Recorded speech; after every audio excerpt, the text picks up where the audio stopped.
আসসালামু আলাইকুম। ঢাকা কলেজের এমএ শেষ বর্ষের শিক্ষার্থীরা কেমন আছো তোমরা? আশা করি সবাই ভালো আছো, সুস্থ আছো, নিরাপদে আছো। আমিও ভালো আছি। তোমাদের সঙ্গে আজকে আমার প্রথম অনলাইন ক্লাস।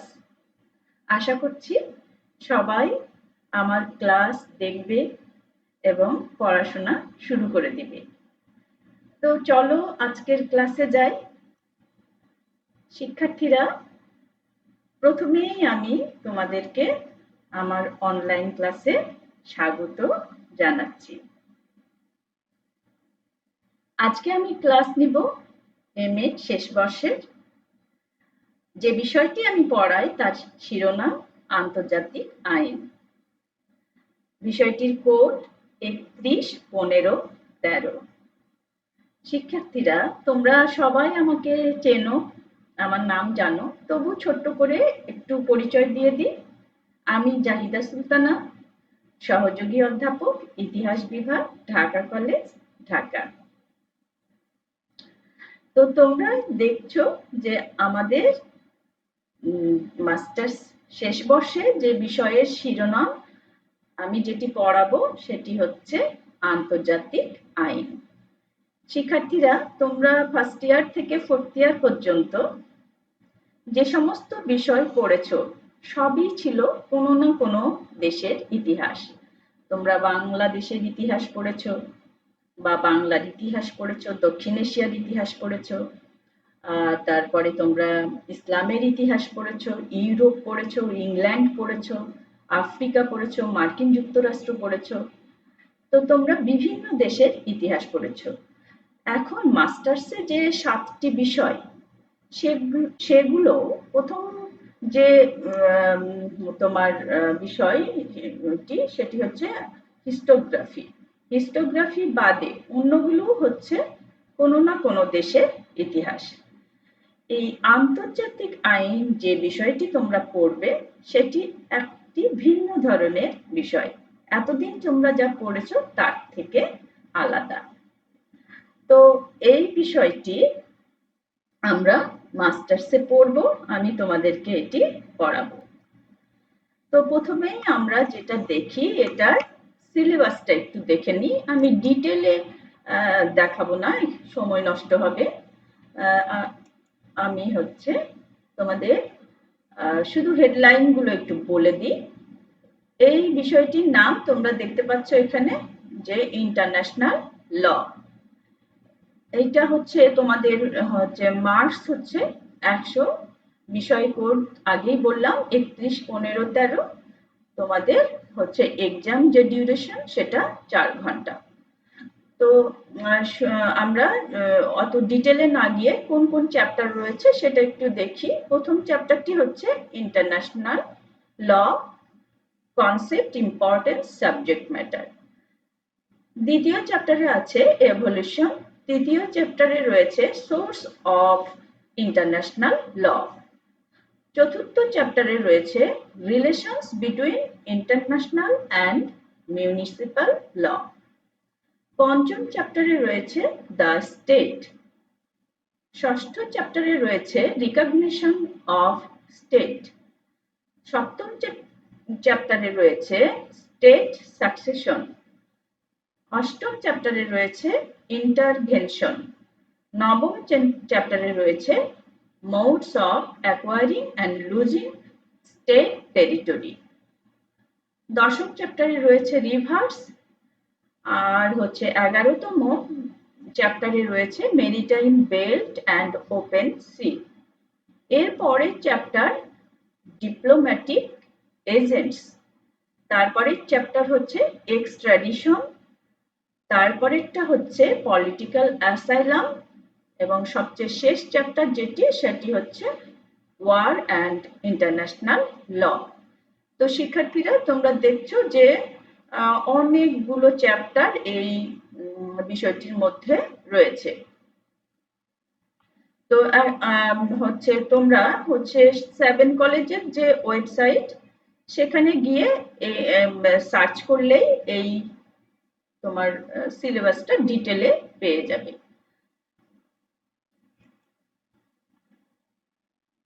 তো তাহলে আমরা শুরু করছি আজকে কোন বিষয়টি, সেটি হচ্ছে আন্তর্জাতিক আইন।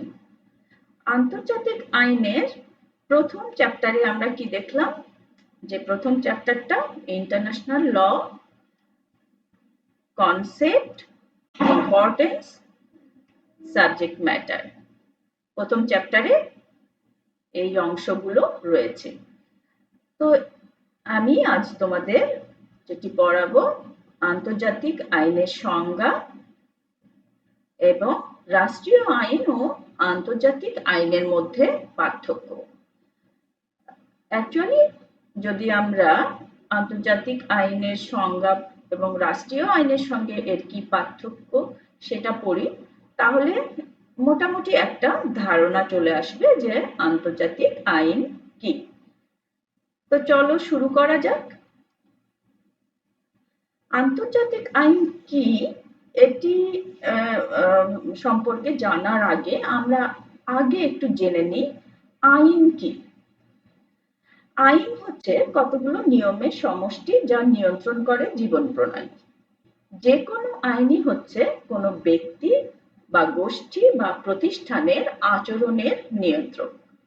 একের প্রতি অপরের আচরণের ভিত্তিতে যে পারস্পরিক সম্পর্ক গড়ে ওঠে, আইন তাই নিয়ন্ত্রণ করে।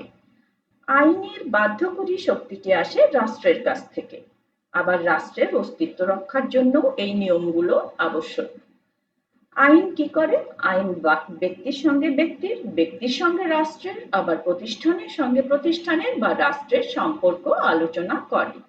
তাহলে আমরা আইন বলতে কি বুঝছি, যে আইন কতগুলো নিয়মের সমষ্টি, সেটা কি করে?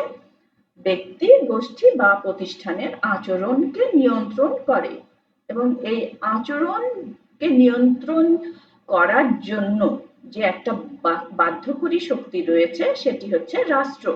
মানে তুমি যদি আইন না মানো, তোমাকে আইন মানতে বাধ্য করবে কে? রাষ্ট্র। তাহলে এখন আমরা বলতে পারি যে আমরা কেন আইন মেনে চলি, আইনের শক্তি কোথায়? এর একটি উত্তর হতে পারে আইন ভঙ্গের পরিণাম সম্পর্কে সচেতনতাই আইন মেনে চলতে বাধ্য করে। অর্থাৎ আমরা জানি যে আমরা আইন যদি ভঙ্গ করি তাহলে আমাদের শাস্তি পেতে হবে। তো এই যে আইন ভঙ্গ করলে শাস্তি পেতে হবে, এই সচেতনতার কারণে আমরা কি করি? আইন মেনে চলি। এখন এসো দেখি, আমরা যে সংজ্ঞাটা এতক্ষণ দেখলাম যে রাষ্ট্রের কথা বলা হয়েছে, কিন্তু প্রাচীনকালে যখন রাষ্ট্র গড়ে ওঠেনি তখন কি আইন ছিল না? তখনও আইন ছিল। প্রাচীনকালে যেখানেই কোনো মানব গোষ্ঠী বা সম্প্রদায় ছিল সেখানেই কোনো না কোনো রূপে আইনের অস্তিত্ব ছিল। প্রাচীনকালে যখন আধুনিক রাষ্ট্র বা আইন ব্যবস্থা ছিল না, তখনও বিভিন্ন সম্প্রদায়ে প্রয়োজনীয় নিয়ম কানুন ছিল যা মেনে চলতে সবাই বাধ্য থাকত। সম্প্রদায়ের সাধারণ সম্মতিতে আইনের বিধান তৈরি হতো, এজন্য সবাই সে বিধান মেনে চলতে বাধ্য থাকত। কেউ যদি আইন মানতে অস্বীকার করত, তাহলে সম্প্রদায়ের সাধারণ সম্মতির অনুমোদন ক্রমে বাহ্যিক শক্তি প্রয়োগ করে আইন বলবৎ করার ব্যবস্থা ছিল। তবে সব ধরনের বিধানই যে শক্তি প্রয়োগ করে বলবৎ করার প্রয়োজন হতো তা কিন্তু নয়। নৈতিকতার বিধানগুলো, যেগুলো আইনের বিধানের মতোই অবশ্য পালনীয়, সেগুলো কিন্তু বাহ্যিক শক্তির ভয়ে নয়, বিবেক প্রসূত তাগিদে মেনে চলা হতো। তো বাহ্যিক শক্তি প্রয়োগ করে আচরণ কেন নিয়ন্ত্রণ করা হতো, বা আইন বা বিধান, বিধিবিধান কেন মেনে চলা হতো? এটা মেনে চলার কারণ যে কোনো সম্প্রদায়ের সকলেরই কিছু অভিন্ন স্বার্থ থাকে, যা রক্ষার জন্য মানুষের আচরণ নিয়ন্ত্রণ অপরিহার্য। এই আচরণ নিয়ন্ত্রণের অনুপস্থিতিতে মানব জীবনের অস্তিত্ব ও স্বাভাবিক বিকাশ বিপন্ন হয়ে পড়বে। এই সচেতনতাবোধই সাধারণ সম্মতি সৃষ্টি করে, যার ভিত্তিতে আইনের বিধান গড়ে উঠে। তাহলে আমরা দেখছি যে মানুষ আইন মেনে চলে কেন?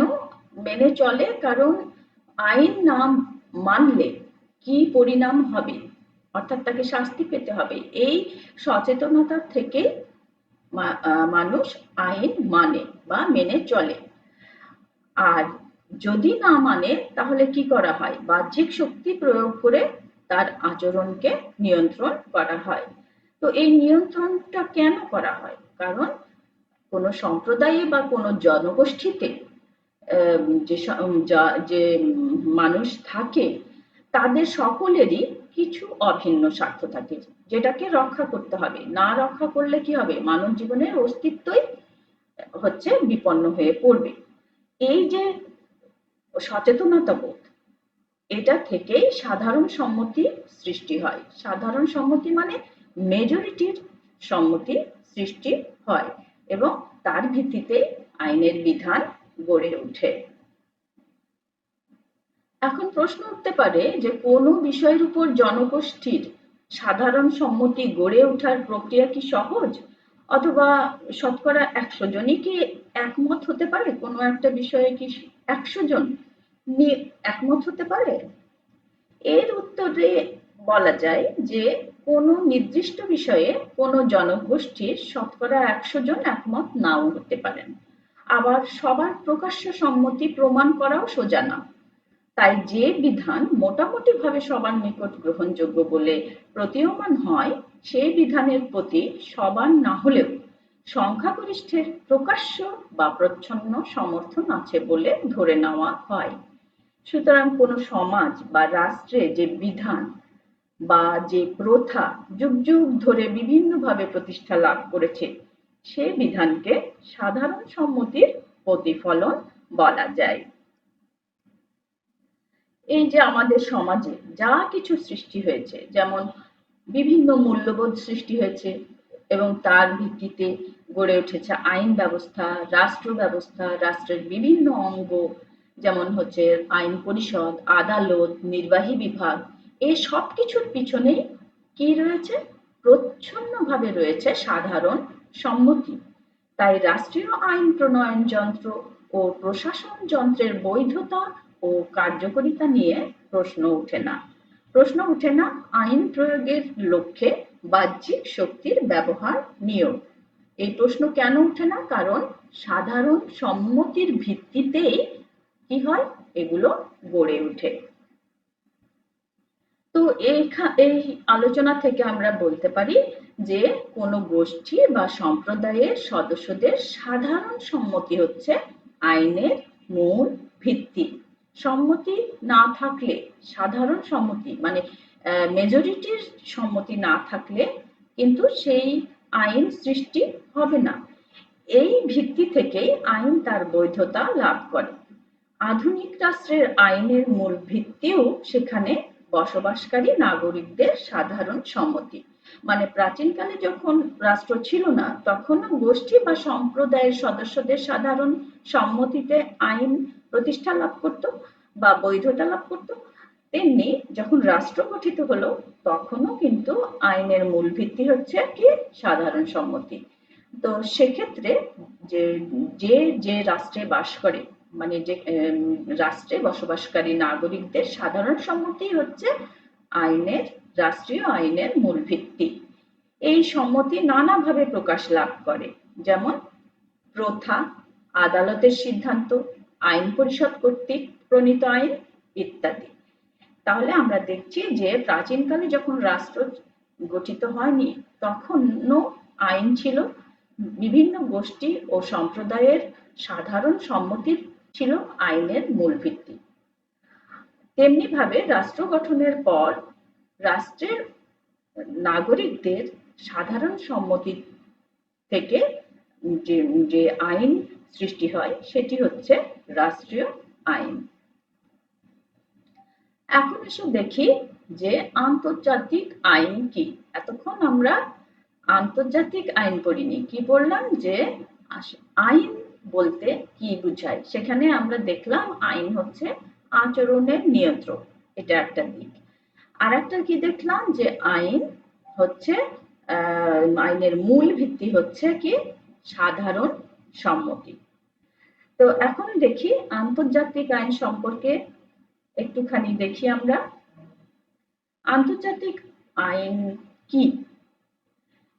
এই সম্পর্কে সাধারণভাবে যেটা বলা যায় যে আইনের যে বিশেষ শাখা স্বাধীন রাষ্ট্রসমূহের পারস্পরিক সম্পর্ক বিষয়ে দিক নির্দেশনা দেয় তাকেই বলা হয় আন্তর্জাতিক আইন। যে কোনো আইনের ভিত্তি একই, সাধারণ সম্মতি। সেটি তোমার হচ্ছে রাষ্ট্রীয় আইনই হোক আর আন্তর্জাতিক আইনই হোক, আইনের ভিত্তি হচ্ছে সাধারণ সম্মতি। বিশ্ব সম্প্রদায়ের সদস্য বিভিন্ন রাষ্ট্রসমূহের সাধারণ সম্মতি আন্তর্জাতিক আইনের ভিত্তি। সাধারণ সম্মতি বা ঐক্যমতের মাধ্যমে বিভিন্ন রাষ্ট্রসমূহের যে সাধারণ ইচ্ছা প্রকাশ লাভ করে তাই আন্তর্জাতিক আইন। এই সাধারণ ইচ্ছা, প্রথা বা রাষ্ট্রীয় কার্যক্রম কিংবা আন্তর্জাতিক চুক্তি বা আন্তর্জাতিক সংগঠন সমূহের কার্যাবলীর মাধ্যমে প্রকাশিত হতে পারে। আমরা একটু আগে দেখলাম কি যে রাষ্ট্রীয় আইনে নাগরিকদের যে সাধারণ সম্মতি বা সাধারণ ইচ্ছা সেটা প্রথা, আদালতের সিদ্ধান্ত, আইন পরিষদে প্রণীত আইন এগুলোর মাধ্যমে প্রকাশ পায়। আন্তর্জাতিক আইনের ক্ষেত্রে কি দেখছি যে রাষ্ট্রের কার্যক্রম, আন্তর্জাতিক চুক্তি, আন্তর্জাতিক সংগঠন সমূহের কার্যাবলীর মাধ্যমে এই সাধারণ সম্মতি বা সাধারণ ইচ্ছা প্রকাশিত হয়।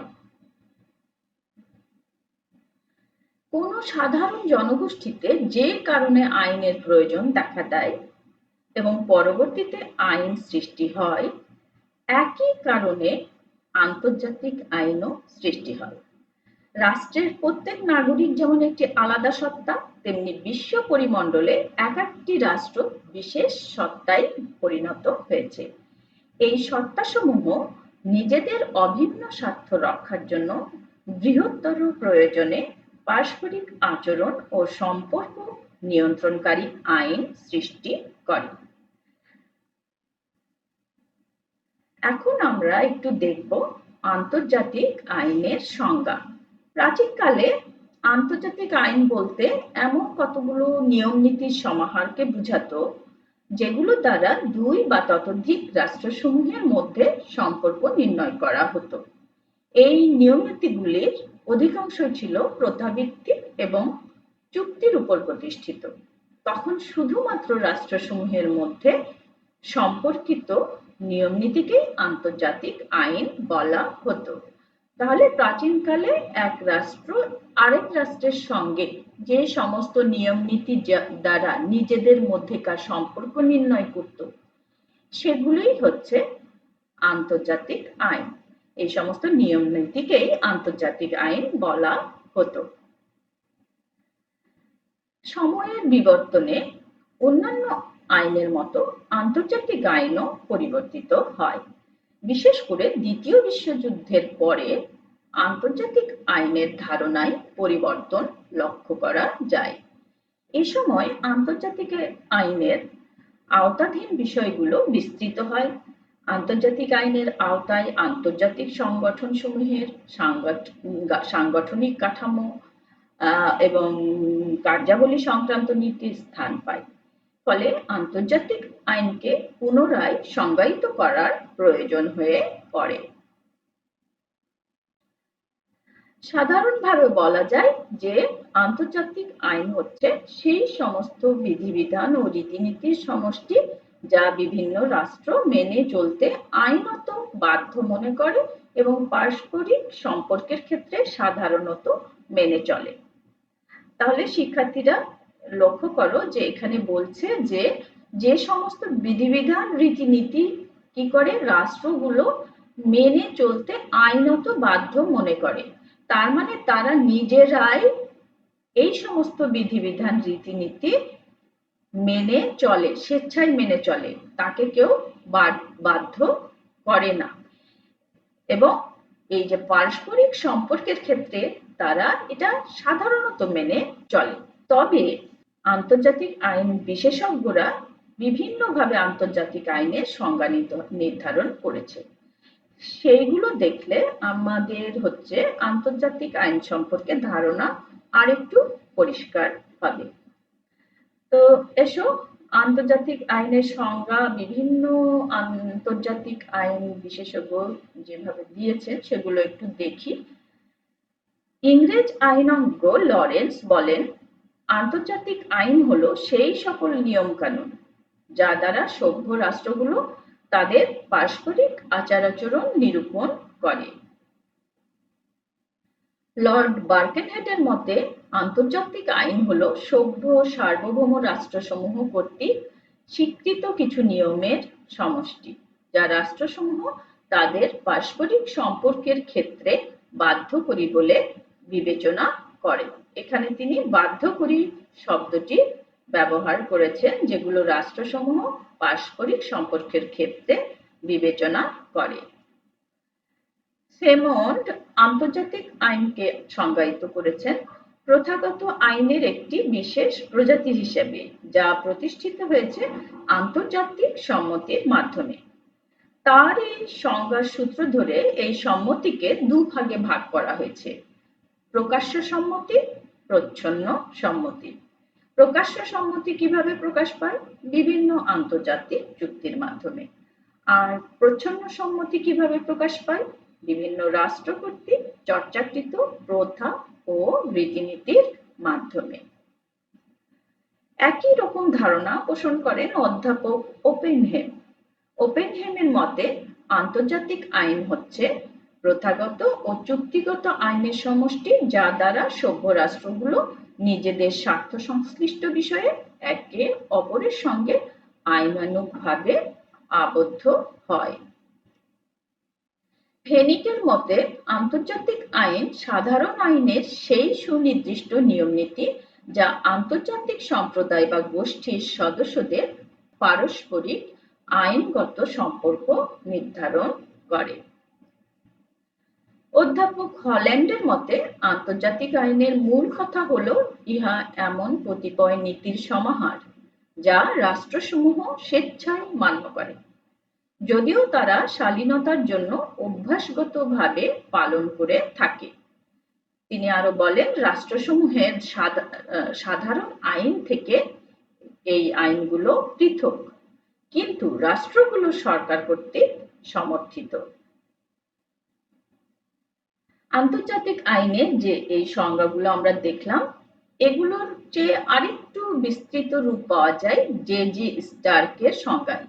তিনি আন্তর্জাতিক আইনকে সংজ্ঞায়িত করেছেন এভাবে: আন্তর্জাতিক আইন হলো কতগুলো নীতি এবং আচরণবিধি যা পালনে রাষ্ট্রসমূহ নিজেদেরকে বাধ্য বিবেচনা করে এবং তদানুসারে তাদের পারস্পরিক সম্পর্কের ক্ষেত্রে এই নীতিসমূহকে অনুসরণ করে। তিনি দুটো বিষয়কে আন্তর্জাতিক আইনের অন্তর্ভুক্ত বলে উল্লেখ করেন।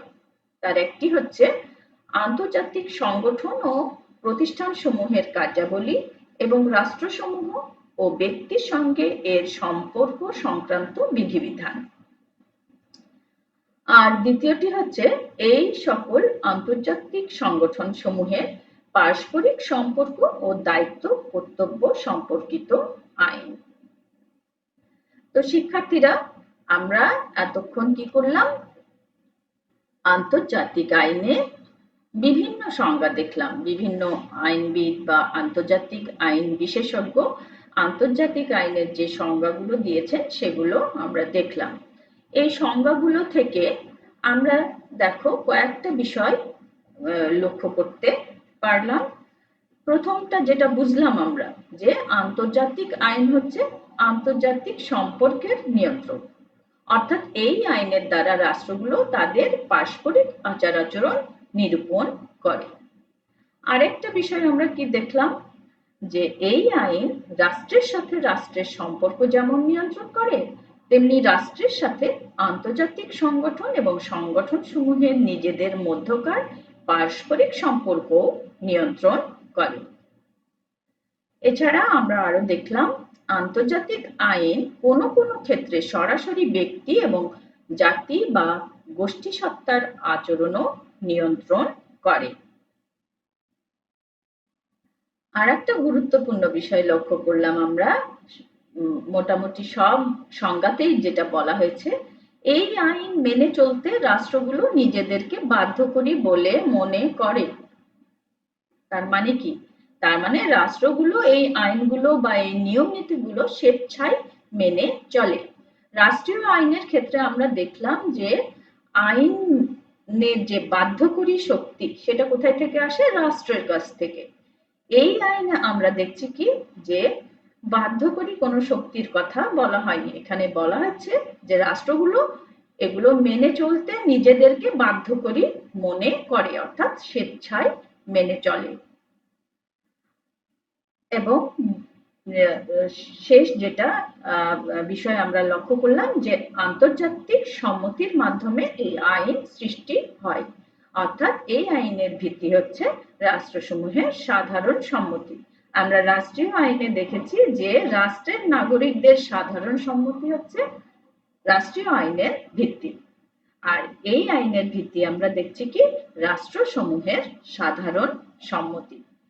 তো সবশেষে আমরা এই সিদ্ধান্তে উপনীত হতে পারি যে আন্তর্জাতিক আইন হলো সাধারণ আইনের সেই অংশ যা শুধুমাত্র রাষ্ট্রসমূহের সম্পর্কই নির্ধারণ করে না, বরং আন্তর্জাতিক সংগঠন ও প্রতিষ্ঠানসমূহের কার্যাবলী এবং এ সকল প্রতিষ্ঠানের সঙ্গে রাষ্ট্রসমূহ ও ব্যক্তির সম্পর্ক ও দায়িত্ব কর্তব্য আওতাভুক্ত করে। তো শিক্ষার্থীরা, তোমরা এতক্ষণ যে শুনলে আইন কি, রাষ্ট্রীয় আইন কি এবং আন্তর্জাতিক আইন কি, বিভিন্ন আইনবিদের দেওয়া বিভিন্ন সংজ্ঞাও আমরা দেখলাম আন্তর্জাতিক আইন সম্পর্কে। সেখান থেকে আমরা কি ধারণা পেলাম? যে আইন, সব আইনের ভিত্তি হচ্ছে সাধারণ সম্মতি, সেটা রাষ্ট্রীয় আইনই হোক আর আন্তর্জাতিক আইনই হোক। সব আইনই হচ্ছে আচরণের নিয়ন্ত্রক। মানে রাষ্ট্রীয় আইনের ক্ষেত্রে এটা কি করে? রাষ্ট্রের নাগরিকদের মধ্যে পারস্পরিক সম্পর্ক নিয়ন্ত্রণ করে, ব্যক্তির সঙ্গে ব্যক্তির সম্পর্ক বা ব্যক্তির সঙ্গে প্রতিষ্ঠানের সম্পর্ক বা প্রতিষ্ঠানের সঙ্গে প্রতিষ্ঠানের সম্পর্ক বা প্রতিষ্ঠানের সঙ্গে রাষ্ট্রের বিভিন্ন অঙ্গের সম্পর্ক কি করে? নিয়ন্ত্রণ করে। আর আন্তর্জাতিক আইনের ক্ষেত্রে যেটা আমরা দেখছি যে আন্তর্জাতিক আইনের মাধ্যমে বিশ্বে যে রাষ্ট্রগুলো রয়েছে তারা নিজেদের পারস্পরিক সম্পর্ক নির্ণয় করে এবং এই আইন সংক্রান্ত আইনগুলো যে নিয়ম নীতিগুলো, আন্তর্জাতিক আইনের যে নিয়ম নীতিগুলো সেগুলো হচ্ছে রাষ্ট্রগুলো স্বেচ্ছায় মেনে চলে এবং মেনে চলতে তারা নিজেদেরকেই বাধ্যকরী বলে মনে করে। তো শিক্ষার্থীরা, তোমরা আশা করি আন্তর্জাতিক আইন কি বুঝতে একটু হলেও পেরেছ। এখন আমরা দেখব রাষ্ট্রীয় আইন ও আন্তর্জাতিক আইনের মধ্যে পার্থক্য। এই পার্থক্যটা আমরা যদি দেখি তাহলে আন্তর্জাতিক আইন সম্পর্কে যে কনসেপ্টটা সেটা আমাদের আর একটুখানি ক্লিয়ার হয়ে যাবে। তো চলো দেখি যে রাষ্ট্রীয় আইন ও আন্তর্জাতিক আইনের মধ্যে কি কি পার্থক্য রয়েছে। আচ্ছা, আমরা আগেই যে কথাগুলো বললাম যে আইন হচ্ছে আচরণবিধি, ব্যক্তি বা প্রতিষ্ঠানের পারস্পরিক সম্পর্কের নিয়ন্ত্রক। যে কোনো আইনের ভিত্তি একই, সাধারণ সম্মতি। এই কথাটা আমি একটু আগেও বললাম যে আইন, যে কোনো আইনই হচ্ছে আচরণবিধি, আর যে কোনো আইনের ভিত্তি হচ্ছে সাধারণ সম্মতি। এবং আর একটা বিষয় যে আইনের প্রয়োজন, যে কোনো আইনের প্রয়োজন হচ্ছে সেম, অস্তিত্ব রক্ষার তাগিদে নিজের মানব জীবনকে বিপন্ন যেন না হয়ে পড়ে, মানব জীবন বিপন্ন যেন না হয়ে পড়ে, সে কারণেই হচ্ছে বা সেই প্রয়োজনেই আইনের সৃষ্টি। রাষ্ট্রীয় আইনের বেলাতেও যা, আন্তর্জাতিক আইনের বেলাতেও তা।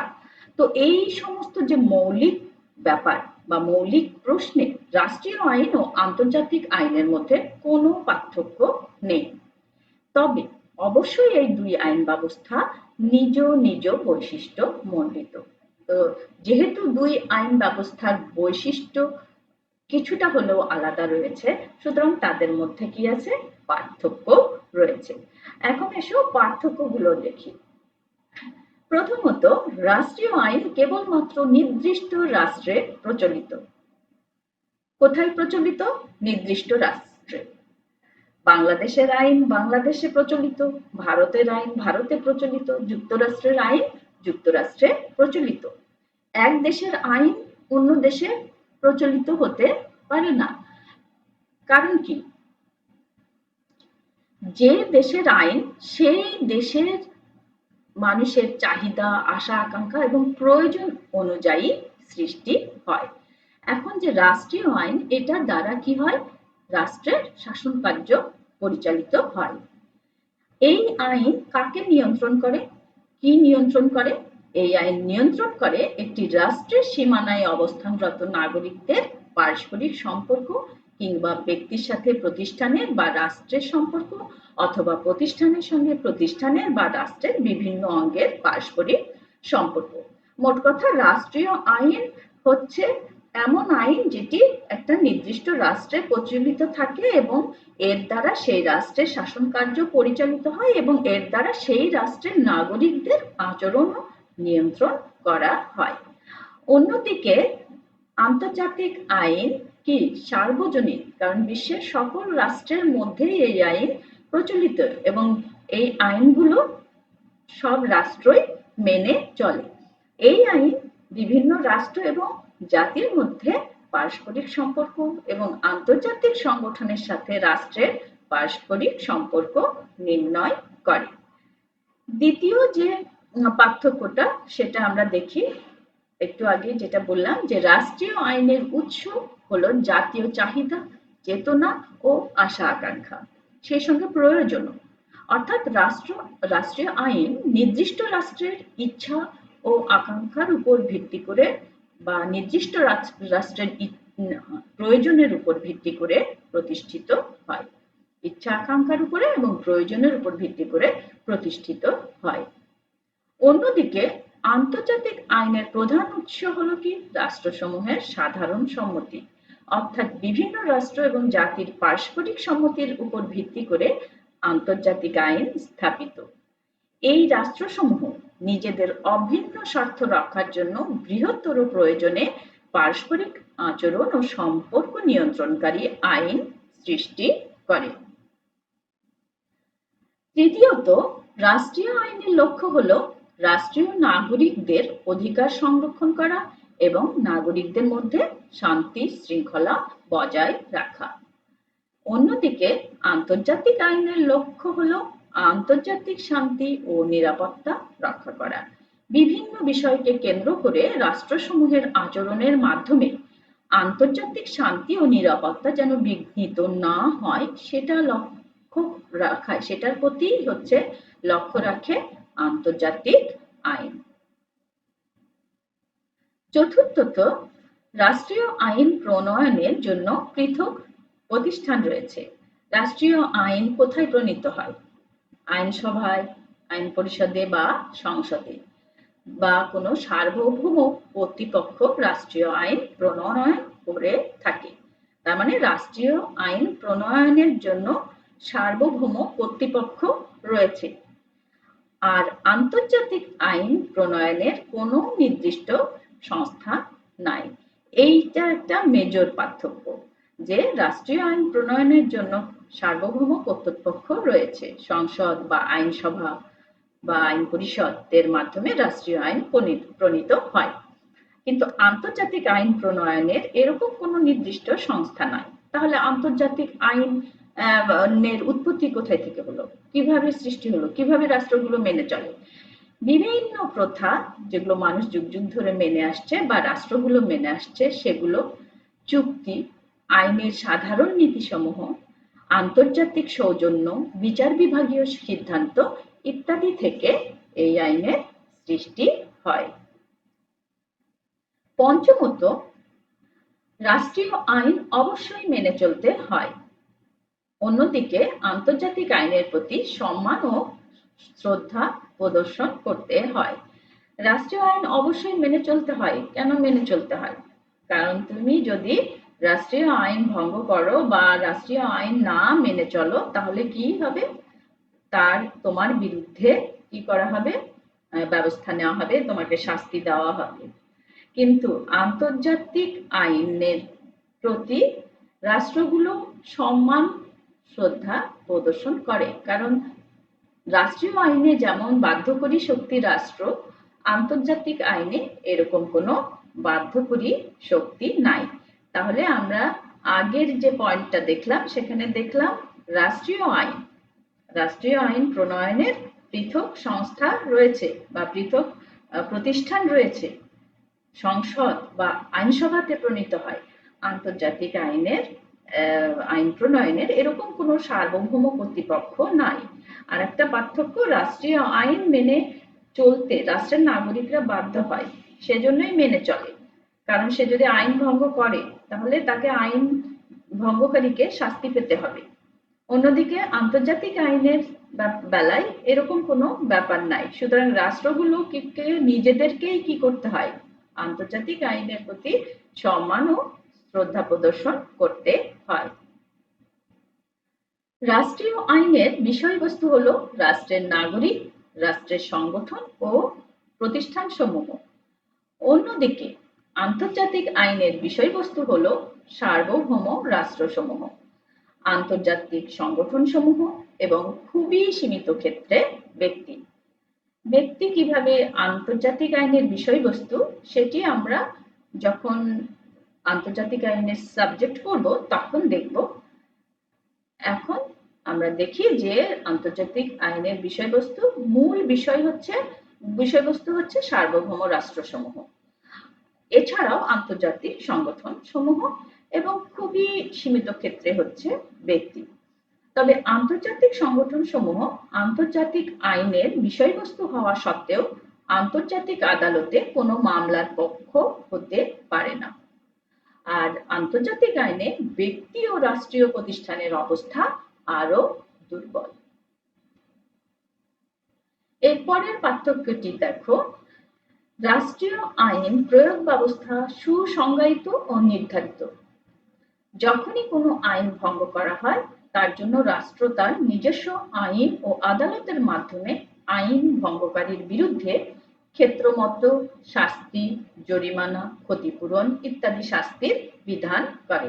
অর্থাৎ রাষ্ট্রীয় আইন ভঙ্গ করলে তার জন্য বিভিন্ন ধরনের শাস্তির ব্যবস্থা রয়েছে।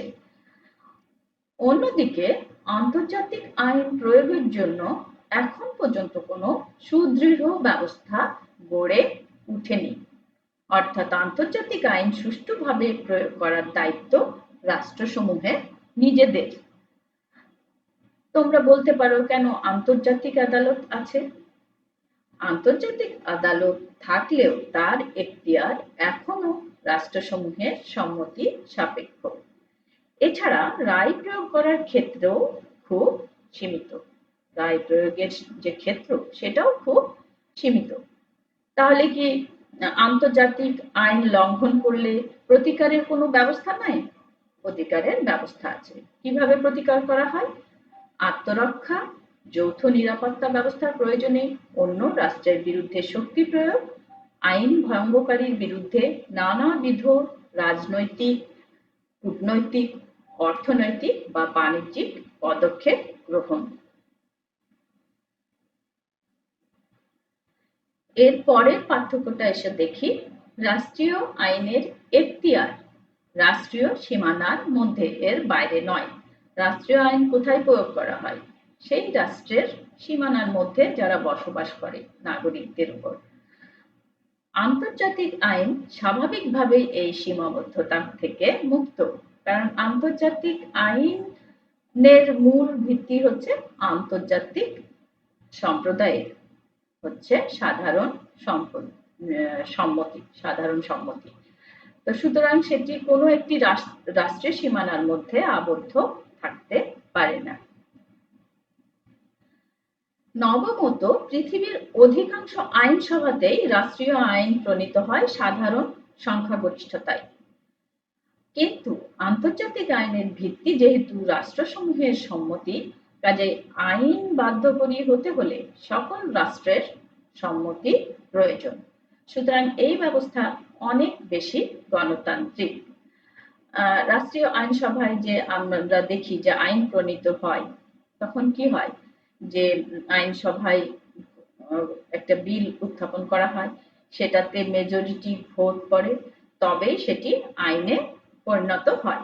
মেজরিটি ভোট হলেই হয়, এমন না যে সবার সম্মতি লাগবে, 100 ভাগ ভোট করতে হবে এমন নয়। মেজরিটি থাকলে ধরো 100 জন যদি 100টা যদি আসন থাকে আইনসভায়, তাহলে 51টা ভোট করলেই কি হবে, সেটি আইনে পরিণত হবে, বাকি 49টা না পড়লেও চলবে। কিন্তু আন্তর্জাতিক আইনের বেলায় কিন্তু তা নয়। আন্তর্জাতিক আইনের বেলায় যেহেতু রাষ্ট্রের সম্মতি হচ্ছে এই আইনের ভিত্তি, সেহেতু সবার কোনো আইন বাধ্যকরী হতে হলে সকল রাষ্ট্রের সম্মতি প্রয়োজন। সুতরাং এই ব্যবস্থা অনেক বেশি গণতান্ত্রিক। দশমত, রাষ্ট্রীয় আইনের ভিত্তি হলো সার্বভৌমত্ব। এই সার্বভৌমত্ব রাষ্ট্রের একটি অপরিহার্য উপাদান। শিক্ষার্থীরা, তোমরা জানো যে রাষ্ট্র গঠনের উপাদান 4টি। কি কি? 1 হচ্ছে ভূখণ্ড থাকতে হবে, 2 হচ্ছে জনগণ থাকতে হবে, 3 হচ্ছে সরকার, সেই জনগণকে পরিচালনা করার জন্য সরকার থাকতে হবে, আর 4 হচ্ছে সার্বভৌমত্ব থাকতে হবে। সার্বভৌমত্ব জিনিসটা কি? সার্বভৌমত্ব হচ্ছে চূড়ান্ত ক্ষমতা, এই ক্ষমতার উপর আর কারো ক্ষমতা নাই। তো রাষ্ট্রের যে সার্বভৌমত্ব, সেটি রাষ্ট্রায়নের ভিত্তি। এই সার্বভৌমত্ব রাষ্ট্রের একটা অপরিহার্য উপাদান, এবং এই ক্ষমতা বলেই রাষ্ট্র আইন প্রণয়নও করে, প্রয়োগও করে। অন্যদিকে আন্তর্জাতিক পরিমণ্ডলে এমন কোনো একক সার্বভৌম প্রতিষ্ঠান নেই যার অস্তিত্ব সকল রাষ্ট্রের উপর কর্তৃত্বশীল। রাষ্ট্রসমূহের সমঝোতাপূর্ণ সম্মতি আন্তর্জাতিক আইনের ভিত্তি। বারবার আমি একই কথা বলছি যে রাষ্ট্রগুলোর সাধারণ সম্মতির ভিত্তিতেই আন্তর্জাতিক আইন মেনে চলা হয়। তো শিক্ষার্থীরা, এতক্ষণ আমরা কি দেখলাম যে আইন কি, রাষ্ট্রীয় আইন কি এবং আন্তর্জাতিক আইন কি। আমরা আন্তর্জাতিক আইনের বিভিন্ন সংজ্ঞাও দেখলাম, রাষ্ট্রীয় আইন এবং আন্তর্জাতিক আইনের মধ্যেকার পার্থক্য দেখলাম। আশা করছি যে তোমরা এই আন্তর্জাতিক আইন কি বা আন্তর্জাতিক আইন কাকে বলে এ সম্পর্কে তোমাদের ধারণা কিছুটা হলেও পরিষ্কার হয়েছে। তো আজকে ক্লাস আমি এখানে শেষ করব। এরপরে হচ্ছে আমাদের তোমার আন্তর্জাতিক আইনের ধারণা পরিষ্কার হতে হলে আরো কিছু বিষয় পড়তে হবে। যেমন ধরো আন্তর্জাতিক আইনের উদ্দেশ্য কি, তারপরে তোমার আন্তর্জাতিক আইনের গুরুত্ব কি, আন্তর্জাতিক আইনের সাবজেক্ট কি, আবার হচ্ছে আন্তর্জাতিক আইনের শ্রেণীবিভাগগুলো কি। এই সমস্ত কিছু যখন আমরা পড়ব, তোমাদের কাছে আন্তর্জাতিক আইন সম্পর্কে ধারণা আরো স্পষ্ট হয়ে যাবে। তো তোমরা সবাই আমার ক্লাসটা অনুসরণ করার চেষ্টা করবে। তো শিক্ষার্থীরা, তোমরা চেষ্টা করো যে সবাই আমার ক্লাসটা অনুসরণ করতে। আজকেই তোমাদের সঙ্গে প্রথম ক্লাস নিলাম। আমার ক্লাসগুলো তোমরা ডিপার্টমেন্টের পেজ, যে হিস্ট্রি ডিপার্টমেন্টের যে পেজ, সেখানে পেয়ে যাবে। তারপরে তোমরা হচ্ছে গ্রুপে পেয়ে যাবে। এই সঙ্গে তোমরা তোমাদের এই আমার ক্লাসটি হচ্ছে এটাকে কি বলে, ইউটিউব চ্যানেল যে হিস্ট্রি ডিপার্টমেন্টের রয়েছে, ঢাকা কলেজের বিভিন্ন বিভাগের জন্য ইউটিউব চ্যানেল খুলে দেওয়া হয়েছে। এই চ্যানেলগুলোতে ক্লাস আপলোড হচ্ছে, তো সেখানেও তোমরা হচ্ছে আমার ক্লাস পাবে। তোমাদের যেখান থেকে দেখে ক্লাস করতে সুবিধা হয় বুঝতে সুবিধা হয় বা ডাউনলোড করতে সুবিধা হয় সেখান থেকে দেখে নিয়ে তোমরা পড়াশোনা শুরু করে দাও। অনেকদিন ধরেই তোমরা পড়াশোনা থেকে বিচ্ছিন্ন আছো, এখন আর সময় নষ্ট করার সময় নাই। চেষ্টা করো যে পড়াশোনাটা স্টার্ট করে দিতে। তো সবাই ভালো থেকো, সুস্থ থেকো। পরবর্তী ক্লাসে আবার দেখা হবে। ততক্ষণ পর্যন্ত বিদায়। আল্লাহ হাফিজ।